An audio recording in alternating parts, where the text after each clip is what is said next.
That'd be all right.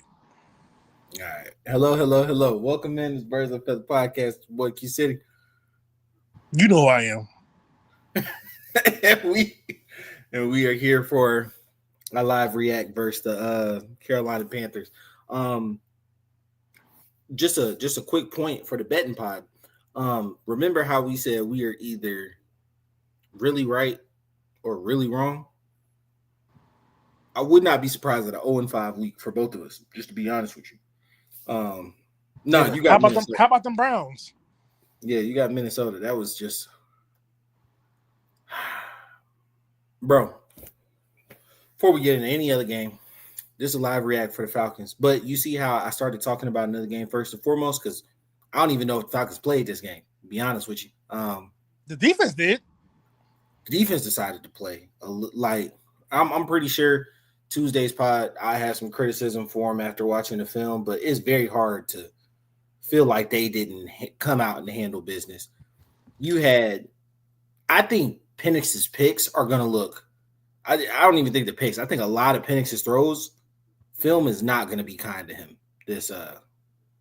Film ain't going to be kind to him this week. Film ain't going to be kind to any player on the offense, really. Yeah, Mooney's dropping hella shit. Drake London's not really getting open. Pitts.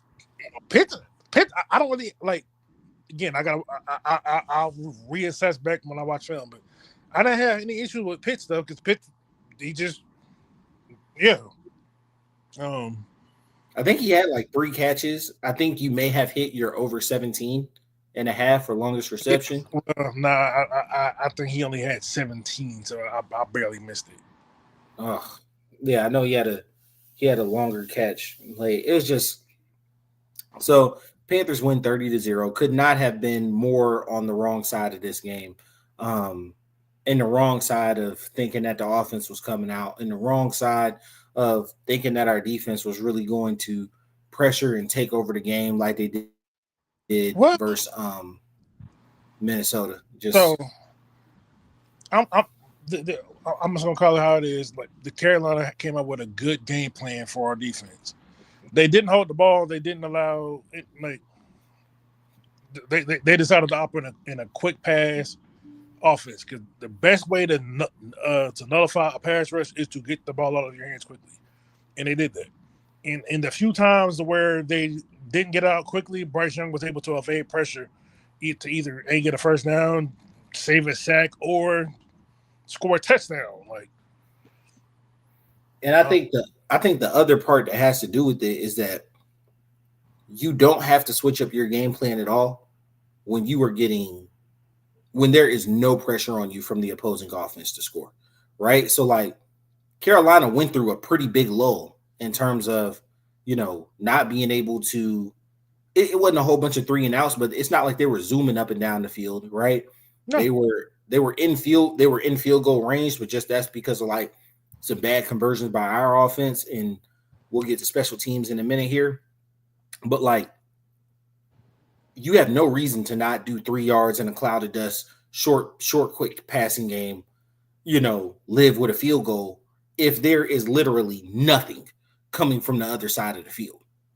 In fact, Carolina's been on the other side of this multiple times, right? Like literally the first 2 weeks of the season, Carolina was on the other side of this, where teams jumped out to a big lead and then got ultra conservative with the rest of their play calling, with the rest of their game calling, because why? Like, you're not scoring. Yeah. And it was depressing. It was a hard game to watch. I did stay for the whole thing. I was watching it with Orange, actually, for any long-time listeners. Yes, Orange is still around and kicking. I was watching it with him, and he was like, oh, they're just trying to pour salt in the wound when they went for it on 4th down. And I was like, no, I don't think it's salt in the wound. I think it's more so if I don't get it, your offense hasn't done. You're at the 1. You haven't done anything all day. Like, you know what I'm saying? So, like, we saw Kirk today.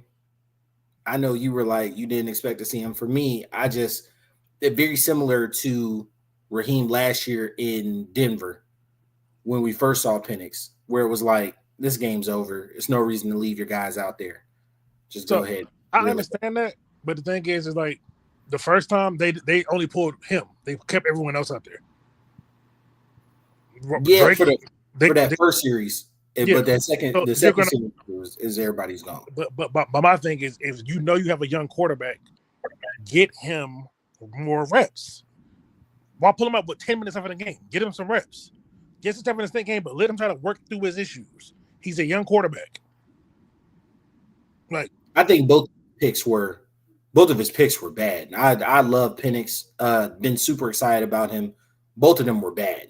Yeah, I mean, the thing about this, about the NFL, every quarterback's gonna have a bad game at some point. Yeah, no one escapes it. And I think previously in the past, it was his picks were not on him. Both of his today were squarely on him. The no look pick six was crazy work. But that wasn't the only pass where it felt like he was. I think Penix has a lot of trust in his receivers being where they're supposed to be, and that gets you a lot of those quote unquote late looking throws. People say it's no look. It's not a no look. It's just like he understands the offense and where people are supposed to be. He thinks they're supposed to be somewhere, and they're not on the same page. Like there was one. Was it Mooney? It might not have been Mooney. It might have been Drake. Where on the left side, he cut in for a curl to sit in the soft spot of the zone. Penix threw it toward the sideline. That was right? Ray. That was Ray. Yeah, it was just like. No. So that is because we weren't option routes, and they weren't on the same page on that particular route. Penix was expecting him to cut out or sit, and Ray ran in. And to me, that's like, why are we not seeing the same thing, right? Like, that's not a blind throw. That's a more so like, I understand what's open. Why do you not understand what's open? You know what I'm saying? Type of deal. And that's just not on the same page. And who's to say either one was right? Because like Ray may have sat down in that zone saying like, hey, this is the open spot that's going to keep me safe. You know, Carolina did a good job speeding up Penix today, which is, I can't say it's irregular because they held last week, Arizona, they held to like a low rushing total that their secondary was getting cooked. We couldn't take advantage of their secondary today, not in a meaningful way. But I really want to get to the third phase of the game. If you'll humor me for a minute. I think we cursed it because we came on here letting go of Koo, talking about we found our kicker. 2 field goals missed. That's first and foremost. 5-5 last week, 2 field goals missed, 2 very makeable field goals. I don't think either one was either one 50 plus? I don't know. I don't think so. I don't think either one was 50 plus. So, no field goals made. When fielding the ball, we had 2 kick returns in within the 15-yard line. Not within the 15-yard line. And then we recovered a muff punt and came away with no points. It's hard to feel like this may be a burn the tape type of game, but it was all bad. and all, I will say, in all 3 phases. Yeah, he missed a 55-yarder. It was 55? Yeah. Okay. And he just banged 54 last week. I mean, kickers miss kicks. Wow. Yeah. No kicker in the history of the game ever made all of them. And just, it was deflating. It was deflating. That first one, it was deflating. Raheem's face after the second one was crazy. Like, you can see him on the sideline. He was just like, I can't be going through this again. I mean, but the good thing is, it ain't Parker's fault. They got their ass well whooped. So whether he made them or missed them, it really wouldn't made them. The only difference would have made is we wouldn't have got shut out. Yeah, and I am a firm believer in, like, if you make like a game-winning field goal, every play contributed to that game-winning field goal, right? So like if you make a if you score on that first drive, does that change how the Panthers play? If you scored on the second drive, does that change how the Panthers play? We'll never know. For in my mind, it usually does. Like when an offense can put pressure on another team, that changes their play calling. But honestly, we won't know. We got shut out. The score is a score. Your record is your record. Right. We're in a position where we're third. We'll see after the Saints play, but we are third in the division right now. Well, the Saints are losing 35-3 right now. So. Oh Jesus! And that's when I last looked, like 10 minutes ago. So it could be worse. That's like that Viking Cincy game. Boy, they built the ass. All right. Well, as y'all can see, I checked out for football for just like a little minute. I got the Bears and Cowboys on. I just turned it on in the background. But I was I had to sit and process, bro. Like I was like, yo, what did I just see, man? Oh, correction, 38-3, but yeah. It's like, what did I just see? We'll probably. And it's still a minute left in the second quarter.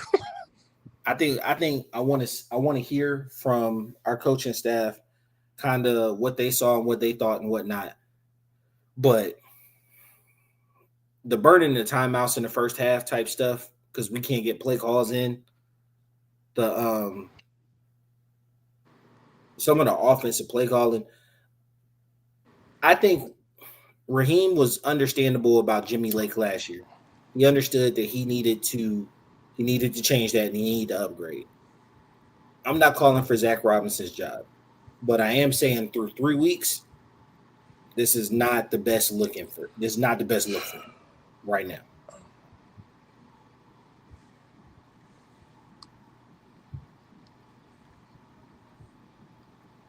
You good?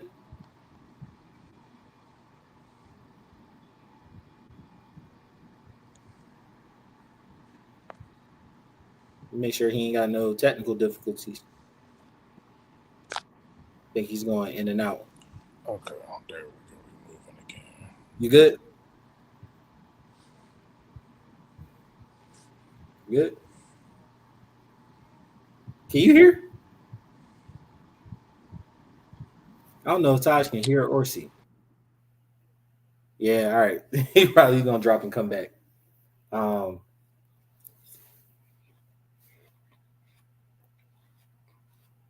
Yeah, you guys. It ain't a good look. It ain't a good look. It ain't what I, wanted to see. It ain't what. Honestly, I don't think anybody called this game. Vegas had the Falcons 8 points better than Carolina. You know what I'm saying? So it ain't crazy to me to think, hey, this is going to be a game where we can really let things loose and get to know our offense. If you would have told me before kickoff that Penix was benched with 10 minutes left in the fourth, I would have called you crazy. Or I would have thought the score was our way, 30-10 or 30-0. All right. You can hear? You good? Yeah. You bet? Yeah.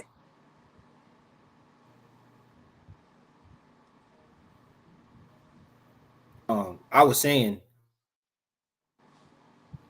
Raheem made a good decision and understand that Jim Lake was not who the defensive coordinator, right? And understood that he needed to upgrade at that position. I'm not calling for Zach Robinson's job at this exact moment, but I do think some look in the mirror moments might need to happen. Because over 3 weeks, this is not the best outings for him. So yeah, because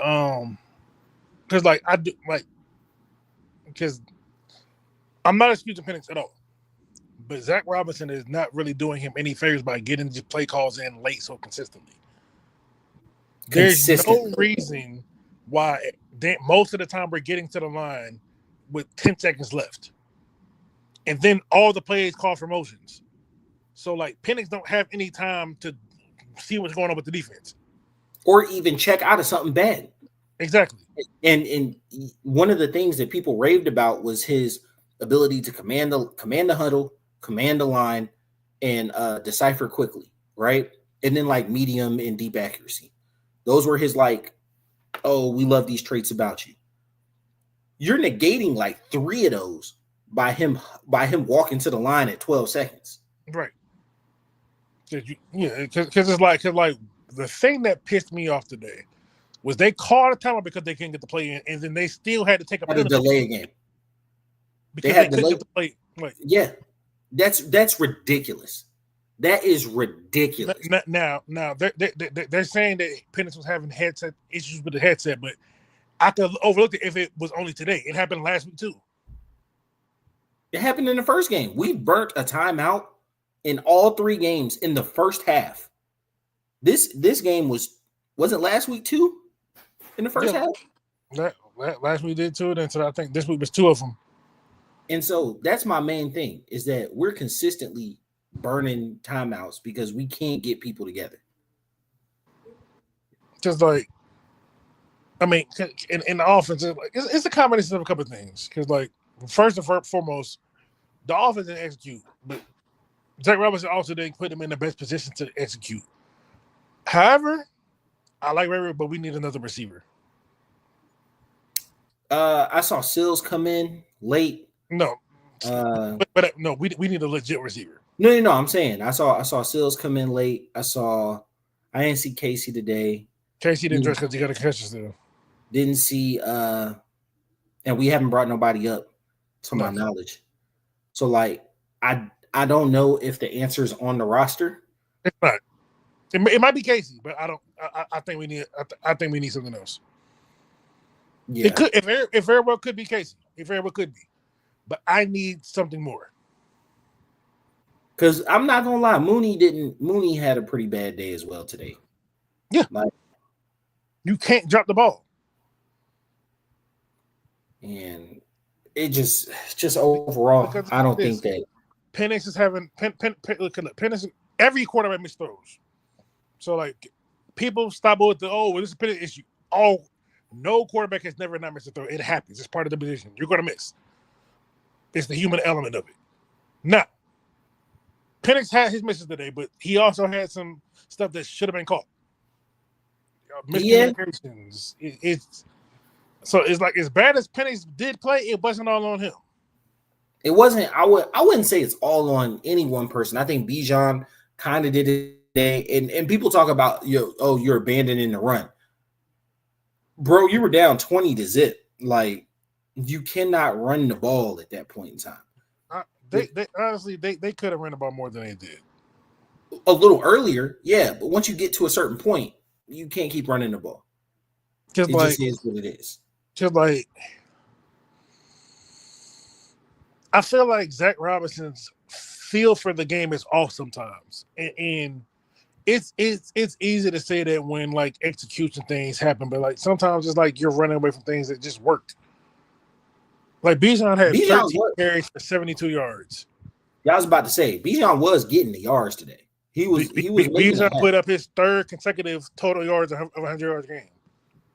Yeah, he was moving out there. I think the thing that killed that motion was the non-converting on 4th downs was tough. Do I think so? One of them was like later in the game where you just automatically said like, hey, every down is 4-down territory. The other one was a sidearm that Mooney just couldn't get up under. Not Mooney, Ray couldn't get under, hit the ground. And then you didn't convert on 2 field goals, right? So like all those combined leads to being like, hey, we can't. I know it sounds secondary, but like we can't run the ball because like we got to pass it. We got to be super aggressive on the early downs, like all that type stuff. And I understand that from a play caller's mentality, but like when the game is still 13-0, you know what I'm saying? Like, don't run into that just yet. You know what I'm saying? Like, keep running the ball, keep plugging away. Carolina possessed the ball for a pretty decent amount of time today. They had a bunch of chipping away drives, but they weren't. You want to know something funny about all this? Bryce Young only had 211 yards or something like that. No, he had 110 yards. He was at 177. They had 220 of total offense. Who am I thinking of at 210 yards? No one had 210. They had 210 yards of offense total. No, I'm thinking of another game. I was watching all the games, so I'm thinking of another game. Yeah, Bryce Young, because we outgained them by 110 yards. Yeah, Bryce didn't have no monster day. Time of possession, we had that. Like, if you look at the box score, look, we had more first downs. People, they converted on third downs. They were 3 for 11 on third down. The defense did the job. It's just short fields. The offense completely stunk it up. Yeah. Those short fields will do it to you every time. Look, we had 11 drives. They only had 9 drives. And they scored. They averaged more yards per play. We had more passing yards. So what? They had 11 drives. They scored 2 touchdowns. No, we had 11 drives. They had 9. No, okay. So they had 9 drives. They scored 2 touchdowns, 3 field goals. Something like that, yeah. 2 touchdowns, 3 field goals, and then a pick 6. Yeah. Okay. Okay. No, never mind. Time they out of this by 3 minutes. It was 2:08. It was 28 minutes to 31 minutes and 58 seconds. Yeah. So 4 minutes, basically, yeah. But penalties, they had 6 penalties for 55 yards. We had 3 for 23. It wasn't penalties this time. It was just execution. Yeah, my thing is, like, if you see the score is 30-0, then they got an ad beat. But if you watch the game, it was just like, it wasn't like Carolina was like, it wasn't like they were dominating us. It's just the offense can get shit going. Yeah. Because they only had 15 total first downs. We had 17. I think there's a good story in here, and like I said, I don't think film session gonna be kind to anybody. It's not, but I felt, because this is honestly how I feel, right? I feel like the defense came ready to work. I feel like the offense came, we're gonna get right on Carolina. They probably thinking the same thing me and you was thinking yesterday. Mm-hmm. It's gonna be a get right game. We gonna come and we gonna do this, and they laid flat on their fucking back and got fucked. Yeah, I told him, I said, yo, giving it up like a drunk girl at a frat party, bro. I said, yo, this is crazy right now. Wet blunt at a party. I'm touching passing around, bro. Like, it was so disappointing, bro. I think that's the part. Is that, like, I allowed myself to believe. And that's a me issue. That's a me problem. That's not y'all. Y'all been the Falcons as long as y'all been the Falcons, right? I allowed myself to believe that we had a decent offense and an outstanding defense. And, like, you proved to me that is completely wrong. Baker, yet again, led another fourth quarter late drive comeback for a win, right? So that's 3 in a row. We lost to our division rival, and the Saints are dookie water. So, like, hey, look, this ain't division based. But look, I ain't even mad about how the Rams lost. That was crazy. That was crazy, bro. The place exploded when that happened, bro. Not only did he block the kick, but he scored off it too. And then the Jets kicker, the Jets guy did the same exact thing like 2 minutes later. Will McDonald for the Jets did the same exact thing like 2 minutes later, and then like blocked it and scored. And then who was it? Cleveland blocked Green Bay's kick, and then kicked again. And Orange went stupid once Cleveland won. But yeah, just I said earlier, I was like, yo, what's up with kickers? Because the Colts kicker missed two field goals. The Titans kicker missed 2 field goals. You had field goals getting blocked on left and right hash for the day. It's not a great day for kickers today. It ain't been a great year for kickers. So, kickers been missing, period. Like, yeah, it's been tough out here. We'll be back, you guys. You got anything closing, Taj? on the next week, they got a good ass kicking. Hopefully, they go home, look yourself in the mirror, have that man they need to have, and get back to work next week because we got a good Commanders team coming before this bye week. So hopefully we can go into the bye week 2-2 before we get to Buffalo. Yeah. And the Commanders were able to win pretty handily without Jaden Daniels. So like I'm not looking forward to that. We a better team than this though. Cause the thing, I'm not scared of the Commanders offense. I feel like our defense will do fine. I just need the offense not to do what they did this week. Yeah, there's a couple teams hitting 0-3 right now. They were going to be desperate because they were 0-2. Couple of those teams were able to like get out of that hole. A couple of them fell to 0-3. You know, we got to stop there's no bleeding going on per se, but like we don't want to have a losing streak going into the bye week and then a real tough opponent coming out of it. Like you said, let's get to 2-2, and then maybe that early bye is a blessing. We get healthy and we're ready for Buffalo. Not to skip over the Commanders. If anything, that's a big game, right? For us to get right. Yeah. Definitely gonna need it. So appreciate you guys. Follow us on BOAF Media at all platforms. Hit that subscribe button, hit that bell so that you get notified whenever we go live. You can find us on Apple and Spotify at Birds of Feather Podcast. Appreciate it. It's been your boy Q City. Your boy Ty Bravado. We out. Peace.